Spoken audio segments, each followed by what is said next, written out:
కర్నూలు కి బెంచ్ ఇస్తామని చాలా స్పష్టంగా చెప్పారు చంద్రబాబు నాయుడు గారు. దానికి తెలుగుదేశం పార్టీ కట్టుబడి ఉంది. రేపు అధికారంలోకి వచ్చిన వెంటనే యుద్ధ ప్రాతిపదికంగా ప్రక్రియ పూర్తి చేస్తాం. ఇప్పుడు నేషనల్ లా కాలేజ్ విషయం కూడా ప్రస్తావించారు పెద్దలు. బెంచ్ ఉంది, కాలేజ్ కూడా కర్నూలులో ఉండాలనేది ఆనాడు బాబు గారు ఒక నిర్ణయం తీసుకున్నారు, కర్నూలు తీసుకొచ్చారు. అదే కాలేజ్ ని ఇప్పుడు అమరావతికి తరలించింది ఎవరంటే జగన్. సో రేపు తెలుగుదేశం పార్టీ అధికారంలోకి వచ్చిన వెంటనే తప్పనిసరిగా అన్ని కోట్లు ఇన్ఫ్రాస్ట్రక్చర్ కి నిధులు కేటాయిస్తాం. యుద్ధ ప్రాతిపదికంగా మొదటి 3 సంవత్సరాల్లోనే ఆ కోర్ట్స్ కూడా కట్టే కార్యక్రమం పూర్తి చేస్తాం. కర్నూలులో హైకోర్టు బెంచ్ పెట్టాలని చెప్పి ఆ రోజు ఎన్నికల మేనిఫెస్టోలో చెప్పాం.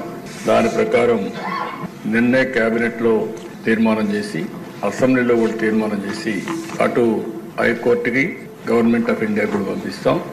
వీలైనంత తొందరలో కర్నూలులో హైకోర్టు బెంచ్ రావడానికి ఈ ప్రభుత్వం అన్ని విధాల ప్రయత్నం చేస్తాం.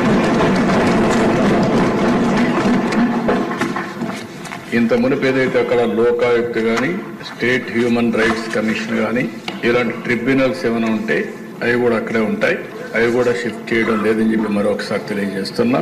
కర్నూలు కి బెంచ్ ఇస్తామని చాలా స్పష్టంగా చెప్పారు చంద్రబాబు నాయుడు గారు. దానికి తెలుగుదేశం పార్టీ కట్టుబడి ఉంది. రేపు అధికారంలోకి వచ్చిన వెంటనే యుద్ధ ప్రాతిపదికంగా ప్రక్రియ పూర్తి చేస్తాం. ఇప్పుడు నేషనల్ లా కాలేజ్ విషయం కూడా ప్రస్తావించారు పెద్దలు. బెంచ్ ఉంది, కాలేజ్ కూడా కర్నూలులో ఉండాలనేది ఆనాడు బాబు గారు ఒక నిర్ణయం తీసుకున్నారు, కర్నూలు తీసుకొచ్చారు. అదే కాలేజ్ ని ఇప్పుడు అమరావతికి తరలించింది ఎవరంటే జగన్. సో రేపు తెలుగుదేశం పార్టీ అధికారంలోకి వచ్చిన వెంటనే తప్పనిసరిగా అన్ని కోట్లు ఇన్ఫ్రాస్ట్రక్చర్ కి నిధులు కేటాయిస్తాం. యుద్ధ ప్రాతిపదికంగా మొదటి 3 సంవత్సరాల్లోనే ఆ కోర్ట్స్ కూడా కట్టే కార్యక్రమం పూర్తి చేస్తాం. కర్నూలులో హైకోర్టు బెంచ్ పెట్టాలని చెప్పి ఆ రోజు ఎన్నికల మేనిఫెస్టోలో చెప్పాం.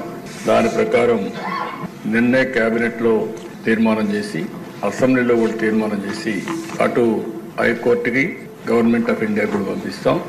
వీలైనంత తొందరలో కర్నూలులో హైకోర్టు బెంచ్ రావడానికి ఈ ప్రభుత్వం అన్ని విధాల ప్రయత్నం చేస్తాం. ఇంత మునుపు ఏదైతే అక్కడ లోకాయుక్త గాని, స్టేట్ హ్యూమన్ రైట్స్ కమిషన్ గాని, ఇలాంటి ట్రిబ్యునల్స్ ఏమైనా ఉంటే అవి కూడా అక్కడే ఉంటాయి. అవి కూడా షిఫ్ట్ చేయడం లేదని చెప్పి మరొకసారి తెలియజేస్తున్నా.